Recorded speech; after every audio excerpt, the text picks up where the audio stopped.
Puji Tuhan, Shalom Bapak Ibu Saudara, selamat hari Minggu. Kita akan mendengarkan firman Tuhan. Dan sebelum kita dengarkan firman Tuhan, mari kita bersatu di dalam doa. Kita percaya bahwa pemberitaan firman Tuhan akan memberikan kekuatan yang baru bagi setiap kita. Mari kita satu di dalam doa. Tuhan, terima kasih buat pada hari ini. Kami bersyukur karena kami tahu ada anugerah-Mu yang besar atas hidup kami. Dan kami meyakini bahwa firman-Mu pelita dan terang bagi jalan dan langkah kami. Kami percaya hari ini Tuhan, kebenaran firman-Mu memerdekakan setiap kami, menuntun kami senantiasa ada di tempat-tempat yang terbaik di dalam anugerah-Mu. Bapa, berbicara dimanapun kami berada, di dalam hati setiap kami Tuhan. Jamah dan sentuh hidup kami. Kami percaya firman-Mu tidak terbatas dan firman-Mu adalah Engkau sendiri. Kami buka hati kami menerima anugerah firman-Mu dalam nama Yesus. Kami alaskan setiap doa dan ucapan syukur, dan kita yang bersyukur dan percaya, mari bersama-sama kita katakan amin. Puji Tuhan. Sekali lagi shalom saudara-saudaraku yang ada di Semarang. Senang bisa berjumpa dalam ibadah online ini. Saya menyapa dengan kasih dimanapun saudara berada. Saya percaya bahwa kuasa Tuhan tidak terbatas dimanapun kita berada. Kita tetap bisa mengalami anugerah dan kebesarannya dalam hidup kita. Bapak Ibu Saudara, perkenalkan nama saya Yeri Pati Nasarani. Saya berdomisili di Jakarta. Saya melayani di Gereja El Shaddai Injil Sepenuh. Lalu saya juga memimpin sebuah yayasan yang bernama Yayasan Roni Pati Nasarani. Yayasan yang bergerak di dalam beberapa bidang yang sifatnya berdiri di titik krisis, terutama krisis-krisis anak muda hari-hari ini. Kami mendampingi orang-orang yang terkena dengan narkoba. Lalu kami mendampingi sahabat Oda. Oda adalah orang dengan HIV AIDS. Lalu kami juga mendampingi kasus-kasus human trafficking, sex trafficking. Lalu kami membangun krisis-krisis center di beberapa tempat. Dan yang menjadi core sebenarnya, kalau saya bisa menyimpulkan apa yang selama ini kami kerjakan. Kami sudah melakukan ini kurang lebih selama 15 tahun. Dan kami menemukan sebuah, kalau saya bilang kesimpulan sejauh yang kami lakukan. Bahwa ada satu hal yang penting untuk mengatasi sebuah krisis yang hari ini sedang terjadi di bangsa kita. Krisis itu adalah krisis kehadiran seorang ayah. Itu sebabnya kalau saya memberikan sebuah tema, mungkin saat ini saya memberikan sebuah tema yaitu Ayah Hadir, yang juga merupakan sebuah program yang kami sama-sama lakukan. Saudara, kehadiran ayah itu hari-hari ini punya peranan yang begitu penting akan hal apapun yang terjadi saat ini dan yang di kemudian hari. Itu sebabnya saya tidak berkata khotbah hari ini khusus para ayah, tapi ada baiknya para ayah memperhatikan juga calon-calon ayah yang percaya suatu saat akan menikah dan memiliki keturunan ilahi. Dan ternyata kehadiran seorang ayah itu representatif seorang ayah dalam hidup seseorang. Itu adalah sebuah kekuatan besar. Saya memulai dengan mengutip kutipan salah satu dokter yang bernama Dr. Aisyah Dahlan. Dia adalah psikiater narkotika atau dikenal sebagai bunda dari kelompok slang, ya, kelompok band slang yang terkenal. Lalu dia menyampaikan sebuah penelitian yang bisa menolong orang mengerti rasanya narkoba tanpa menggunakan narkoba. Saya ulangi, mengerti rasanya narkoba tanpa menggunakan narkoba. Jadi di dalam penelitian yang dikatakan rasanya narkoba ternyata sama seperti ketika seorang anak ketika sering dipeluk, dicium, dibelai sama papa mamanya. Sama seperti anak yang menerima perkataan verbal tiap hari. You are my beloved son. Aku tresno bekoe. Saudara, ternyata kalau anak itu menerima sentuhan, pelukan, pujian, apresiasi, maka otak mereka pun akan dibanjiri dengan yang namanya dopamin, yang menyebabkan anak itu akan happy, bahagia, sama seperti seseorang yang menggunakan narkotika. Jadi ada sebuah solusi yang sangat valid menurut saya pun mengalami. Nanti di bagian akhir saya akan saksikan bahwa ada kekuatan besar yang bahkan bisa mengalahkan kejahatan terorganisir narkotika. Yaitu apa? Cinta dan kasih seorang ayah terhadap anaknya. Saudara, di daerah Semarang, daerah Gunung Pati ada satu tempat rehabilitasi yang bernama Rumah Damai. Mungkin sudah ribuan anak yang pernah singgah di situ. Dan pemiliknya bernama Pak Mulyadi. Dan saudara, Pak Mulyadi itu dipanggil Papi sama anak-anaknya. Saya pun memanggilnya Papi. Jadi kalau orang memperkenalkan Pak Mulyadi, biasanya dia adalah ayah angkat dari ribuan pecandu narkoba. Saudara, figur seorang ayah memiliki sebuah peranan penting di dalam ekosistem kehidupan apapun. Itu sebabnya ketika itu rusak, maka begitu banyak hal akhirnya memiliki banyak potensi kerusakan. Cara setan menghancurkan gereja adalah dia akan membuat supaya bapak-bapak tidak berfungsi seperti seharusnya. Cara dia menghancurkan keluarga adalah dia menghancurkan figur. Maka saudara, salah satu sebutan dari iblis atau setan adalah dia adalah bapa segala pendusta. Pendusta jelas, tapi kalau bapa ada manipulasi figur yang kalau kita mau jujur, banyak orang akhirnya memilih menjauh dari Tuhan karena figur palsu ini. Figur apa? Figur bapa, figur ayah. Nah, kalau kita lihat ya dalam perjalanan Yesus, ketika Yesus lahir dan sampai ceritanya di dalam Yesus usia 12 tahun kemudian dia hilang beberapa hari, saudara, Alkitab mencatat Maria dan suaminya Yusuf mencari bersama-sama. Tapi ketika kejadian itu berlanjut sampai penyaliban dan kenaikan Yesus, hampir tidak ditemukan cerita-cerita tentang ayah Yesus. Mujizat pertama di Kanaan, ayahnya tidak ada. Betul?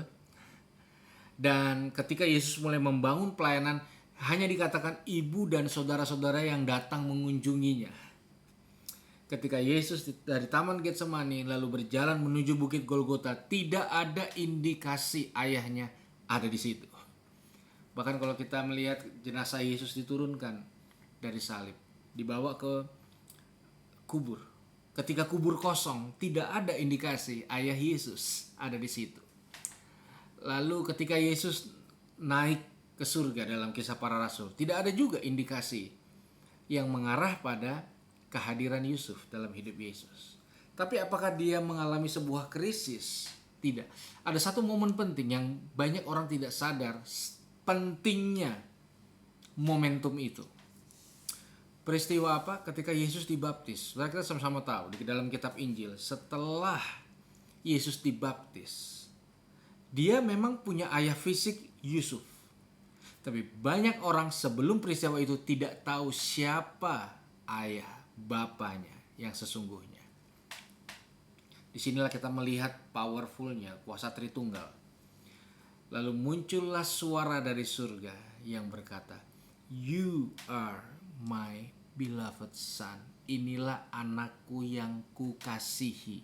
Kepadanya aku berkenan. Saudara dengar baik. Yesus tidak masuk dalam pelayanan apapun sebelum kehadiran representatif suara hati yang diimpartasi dari bapaknya dia alami. Dari situlah dia masuk dalam pelayanan yang sangat hebat dan kronologis penebusan yang luar biasa. Apa yang menjadi kekuatan awalnya di mana Yesus masuk dalam pelayanan yang sangat dahsyat dan luar biasa? Karena dia mengalami yang namanya fathering, kehadiran representatif Bapa di dalam hatinya yang terdalam. Setelah itu dia dibawa iblis dan dicobai. Setelah itu mulai mujizat demi mujizat, tantangan demi tantangan, sampai karya penebusan. Dia lewati semua di Taman Getsemani. Dia lewati semua. apa yang membuat salah satu keteguhan hati yang tidak terbantahkan? Ketika sebelum melayani, dia mengalami yang namanya legitimasi dari bapaknya. Memang ada budaya bar mezbah di dalam tradisi orang Israel, tapi jelas hari itu sebuah deklarasi bahwa Bapa melepaskan legitimasi, representatif dan kehadirannya, dan membuat kedua kaki Yesus kuat berjalan menggenapi semua rencana Tuhan dalam kehidupannya. Saudara, saya mau mengutip salah satu perkataan murid Yesus di dalam kitab Yohanes 14 ayat yang ke-8. Demikianlah firman Tuhan. Kata Filipus kepadanya, Tuhan, tunjukkanlah Bapa padaku. Itu buat aku, itu sudah cukup bagiku. Saudara, Filipus ini memiliki kecerdasan rohani yang sangat kuat dan dalam. Dia tahu apa yang dia bisa dapatkan ketika dia mengalami sebuah pengenalan akan Bapa, representatif yang kuat akan Bapa dari surga. Apa itu, saudara? Rasa cukup. Saya percaya itu rasa yang sangat mahal hari-hari ini. Banyak dari kita, terutama di masa yang gak mudah sekarang ini, kita kekurangan rasa cukup. Kita kehilangan rasa cukup. Seakan-akan Tuhan itu kurang.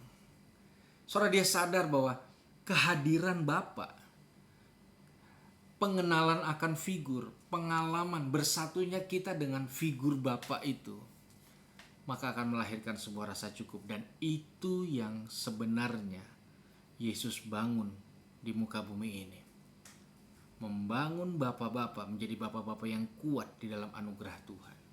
Itu sebabnya, saudara, di dalam akhir perjanjian lama ditutup dengan sebuah statement, biarlah hati Bapa-Bapa kembali pada anak dan hati anak-anak kembali pada bapaknya. Di dalam perjanjian baru dibuka dalam silsilah Yesus, di mana peran Bapa di dalam sebuah silsilah itu adalah sangat penting. Tentu peran ibu juga, saudara. Dan ketika Yohanes mempersiapkan jalan bagi Yesus, dia menyerukan perkataan-perkataan profetik itu. Dia akan membuat hati Bapa kembali pada anaknya. Hati orang durhaka kepada jalan-jalan orang benar. Itu sebabnya Yesus lakukan mujizat pertama kali di pernikahan. Karena dia ingin menunjukkan betapa pentingnya peran dan kehadiran seorang ayah. Itu sebabnya, saudara, saya memiliki sebuah pemikiran yang berbeda dengan banyak orang. Banyak orang berkata bahwa masa depan itu ada di tangan anak muda. Menurut saya, masa depan itu ada di tangan seorang ayah, bukan di tangan anak-anak muda. Anak-anak muda suatu saat dia akan jadi orang dewasa secara usia. Tapi kematangan karakter, kematangan cara berpikir, integritas kehidupan, cara pandang, cara nilai sangat ditentukan ketika dia masih muda dan representatif bapaknya. Dan kalau kita mau jujur, ini merupakan sebuah isu lama bahwa generasi kehilangan itu. Orang-orang yang masuk dalam pernikahan usia milenial, gak semua membekali dirinya bagaimana menjadi seorang bapak dan ayah yang kuat dan hebat, saudara. Gak semua ayah saat ini mengerti dan mempercayai bahwa dia juga harus terlibat di dalam pengasuhan, bukan cuma dari istrinya, saudara. Bukan cuma itu aja. Dia harus ada di titik-titik krisis anak-anaknya.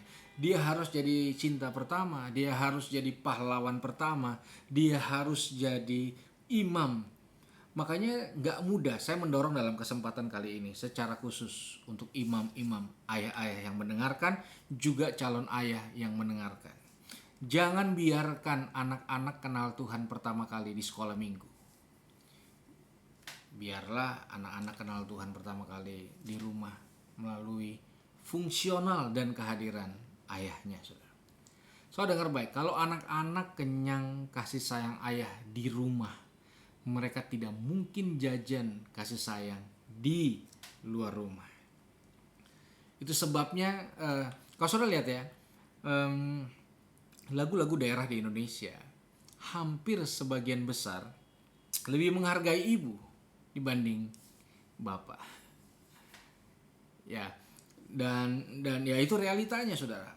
Culture budaya Indonesia tidak mengajar atau mendidik laki-laki juga terlibat di dalam pengasuhan atau kesadaran untuk berdiri di titik krisis kehidupan anak-anaknya. Makanya dalam masa yang gak mudah pandemi COVID-19 ini, saya berdoa Tuhan mengurapi dan memberkati kita semua. Saya berdoa Tuhan memberikan kita anugerahnya. Dan ini adalah momen untuk para ayah ambil peranan penting sebagai imam, sebagai suami, sebagai ayah untuk memastikan semua rencana Tuhan digenapi atas keluarga. Saudara dengar baik, Tuhan selalu memulai dari keluarga. Dan saya percaya dia ingin memulai dari yang namanya kepala keluarga. Dia pasti memulai dari situ. Kalau kita lihat Kisah Para Rasul 2 ayat pertama sampai 2, di mana kita meyakini bahwa peristiwa Pentakosta adalah peristiwa yang sangat penting untuk dialami orang-orang percaya. Yang setuju katakan amin. Saudara, satu kali saya merenung ketika Tuhan melepaskan rohnya yang kudus, dia pasti memilih tempat dan waktu yang tepat. Waktunya jelas apa yang tertulis dalam Kisah Para Rasul. Tapi mari saya ajak kita lihat tempat secara geografis.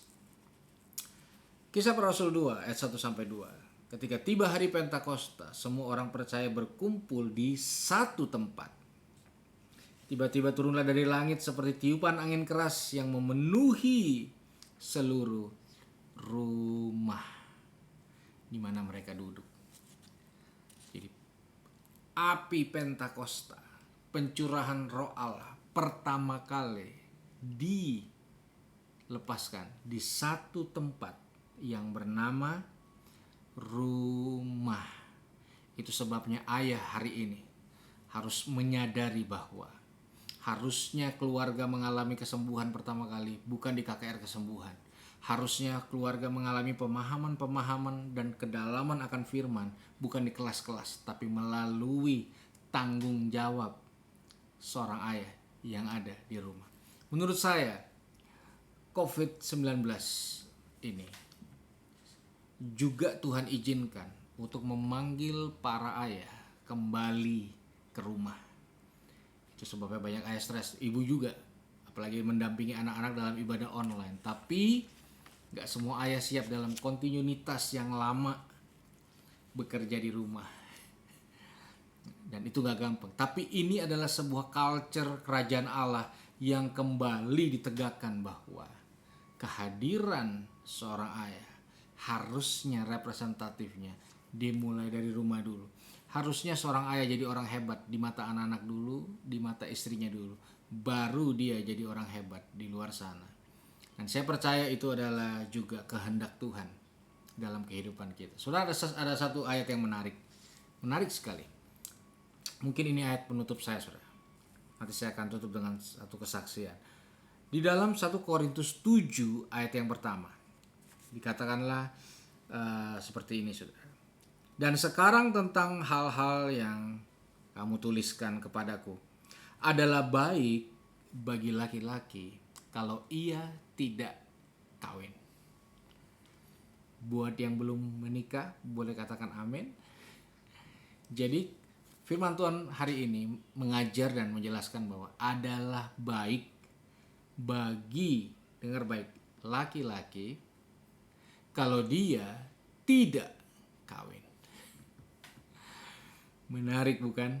Menarik atau juga masalah. Bayangkan kalau laki-laki harus menerima kenyataan bahwa di dalam firman dianjurkan untuk tidak menikah atau kawin. Lalu saya teringat satu ayat, saudara, di awal kitab Kejadian yang berkata tidak baik kalau seorang itu seorang diri aja. Jadi peradaban umat manusia dimulai dengan perkataan ini, gak baik sendiri. Tapi tiba-tiba di tengah jalan diganti, sepertinya diganti, maaf. adalah baik kalau laki-laki tidak kawin. Bukankah ini dua hal yang kontradiksi? Pertama dibilang sendiri nggak baik, lalu berikutnya dikatakan bagi laki-laki tidak kawin baik. Izinkan saya jelaskan di akhir khotbah saya. Saya berdoa saya bisa menjelaskan ini dengan baik buat saudara sekalian. Saudara, Tuhan itu pernah hampir memusnahkan seluruh manusia dalam perjanjian lama di dalam kisah Nabi Nuh. Nuh sebagai kepala keluarga menyelamatkan keluarga intinya. Di luar itu semua binasa. Dan ketika air bah surut, Tuhan berjanji dia tidak akan pernah melakukan lagi. Sampai dibuatlah tanda busur di langit sebagai tanda dia tidak akan mau melakukan lagi. Lalu apa yang terjadi? Di akhir perjanjian lama dikatakan seperti ini.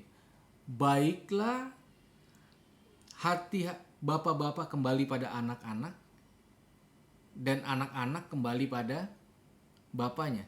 Dan dikatakan gini, supaya jangan aku memukul bumi hingga musnah. Dia buat pengecualian di akhir perjanjian lama. Dia pernah berjanji tidak akan pernah memusnahkan lagi, tapi dia buat pengecualian. Saudara dengar baik, yang membuat bumi ini bisa musnah bukan COVID-19, bukan perang nuklir, bukan terorisme, bukan apapun. Yang membuat bumi ini bisa musnah adalah ketika ada bapak-bapak tidak mau bertanggung jawab kepada anak dan keluarganya. Jadi yang dimaksud dalam 1 Korintus 7 ayat 1 adalah gini. Hai laki-laki, hai bapak-bapak. Kalau kamu ingin menikah tapi tidak mau bertanggung jawab, mending gak usah kawin sekalian. Demikianlah apa yang dikatakan oleh firman Tuhan. Sebuah ketegasan daripada melahirkan monster-monster atau anak-anak yang punya spirit yatim piatu, terampil, jenius, cerdas, tetapi secara spirit yatim piatu. Itu sebabnya tidak ada jalan lain selain mengambil tanggung jawab ini sebagai laki-laki dan sebagai seorang ayah. Saudara, saya dibesarkan oleh anak pemain bola.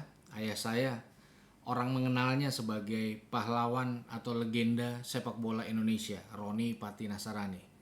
Dia memulai karirnya dari pemain junior sampai gabung dalam timnas Indonesia tahun 70-an. Lalu dia menjadi kapten timnas Indonesia yang orang katakan di eranya adalah era terbaik yang pernah dimiliki Indonesia dalam cabang sepak bola. Lalu dia gantung sepatu menjadi pelatih hampir begitu banyak klub besar pernah dipegang sama ayah saya. Lalu dia komentator bola juga, dan terakhir dia dinobatkan sebagai Bapak Futsal Indonesia. Jadi papa saya adalah orang yang sangat gila bola. Nah, di tahun yang sama, tahun 90-an, di mana dia dinobatkan menjadi pelatih terbaik dan termahal. Saudara, realita hidupnya adalah dua anak laki-lakinya kecanduan narkoba. Salah satunya adalah saya. 9 tahun saya hidup dengan kecanduan yang namanya narkoba. Sudah begitu banyak kehancuran kami alami, begitu banyak kerusakan, dari berkali-kali pindah sekolah, berkali-kali buat masalah, berkali-kali melakukan keonaran dan kehancuran, berkali-kali tidak terhitung. Begitu banyak hal yang menyakiti orang tua saya. Lalu akhirnya ayah saya harus memilih bola yang sudah membesarkan namanya atau dua anaknya, salah satunya saya, yang saat itu sedang terhilang demikian dalamnya di dalam jerat narkoba. Satu ketika saya dibuang orang di satu got karena dipikir sudah meninggal karena overdosis. Satu kali saya ikut retret 3 hari. Lalu hari kedua mentor atau pembimbing rohani memulangkan saya dengan sebuah statement bahwa saya adalah Yudas Iskariot, pengkhianat Yesus yang tidak layak mendapatkan anugerah. Tahukah saudara, saya pernah mencoba melakukan bunuh diri. Saya minum 1 gelas racun serangga dan saya tidak sadarkan diri. Tapi hari ini saya selamat. Kenapa? Di saat yang sama, ayah saya berdoa buat saya. Dan akhirnya dia memutuskan meninggalkan dunia sepak bola untuk menunjukkan saya lebih penting dari bola. Dia tinggalkan semua hingar-bingar dunia persepak bolaan untuk menjadi orang hebat di mata anak-anaknya terlebih dahulu, baru di lapangan atau di luar sana. Dia berkata bahwa keluarga adalah tempat dia menikmati berkat dan blessing dari Tuhan. Saudara, sangat tidak mudah, tapi dia tahu persis dia bukan orang bodoh, sekalipun banyak orang berkata dia orang bodoh, di mana meninggalkan semua. Dia tidak peduli dengan gengsinya, dia tidak peduli dengan harga dirinya, di mana orang mengecap berhasil di lapangan lalu gagal total di keluarga. Dia tidak peduli. Yang dia pedulikan adalah bagaimana dia bisa mengimpartasikan cinta dan kasihnya terhadap anak-anaknya. Saudara, satu kali saya dipukulin massa karena dituduh maling di sekolah. Lalu papa saya dipanggil ke lapangan sekolah.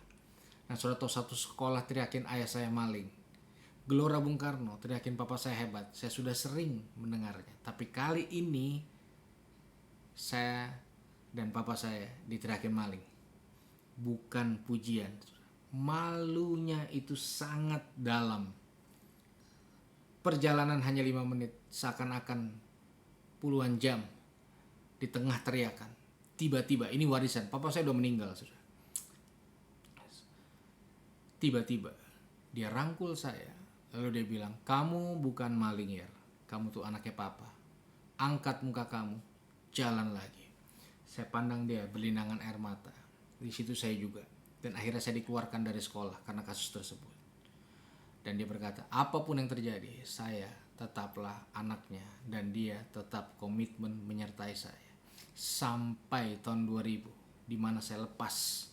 Semuanya saya lepas. Saya beriman saya mau sembuh, salah satunya untuk ayah saya.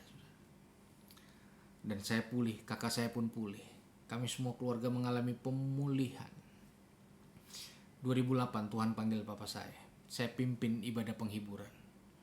Saya tulis di koran Kompas, berita sukacita. Telah pulang ke rumah Bapa dalam sukacita. Almarhum Roni Patinasarani.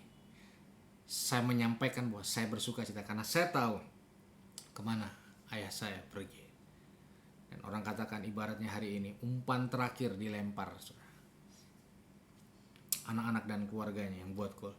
Saudara, saya tadinya sangat sulit lihat Tuhan, tapi lewat kehadiran dan fungsional dan berani bertanggung jawab seorang ayah, maka memudahkan saya untuk berlari kejar tujuan. Dan saya berdoa saya juga sampai akhir tutup mata, biar Tuhan mendapati setia. Saya tahu tidak mudah menjadi orang tua hari ini, menjadi seorang ayah hari ini, tapi percayalah ada anugerah yang besar atas kita. Saya berdoa di dalam nama Yesus, teman-teman yang ada di Semarang, dimanapun saudara berada atau dimanapun yang menyaksikan tayangan online ini, pegang Tuhan sungguh-sungguh. Ingat, kalau kita kehilangan rasa cukup, Filipus berkata, tunjukkanlah Bapa, itu sudah cukup bagiku. Jangan takut lewati masa-masa pandemi COVID-19 ini, karena dengar baik, lebih besar yang menyertai kita dibanding apapun yang akan kita hadapi.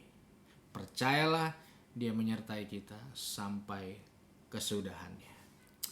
Amin. Mari kita berdoa. Tuhan, terima kasih. Kami bersyukur buat anugerah dimanapun kami berada. Tuhan jagai dan sertai kami. Kami tahu Tuhan, itu sebab kami berdoa saat ini. Di atas segala yang terjadi, kami mau katakan, Bapa, Engkau cukup bagi kami. Kami gak butuh yang lain, asal Tuhan ada beserta dengan kami. Diberkatilah semua kita, diberkatilah semua yang kita kerjakan. Saya berdoa dalam anugerah Tuhan, Tuhan menjagai kita semua. Terima kasih Tuhan, kami menyerahkan semuanya ke dalam tangan-Mu, dalam nama Yesus. Kami alaskan doa dan ucapan syukur. Haleluya. Amin. Selamat hari Minggu. Tuhan memberkati semua. Salam hormat untuk keluarga. Amin.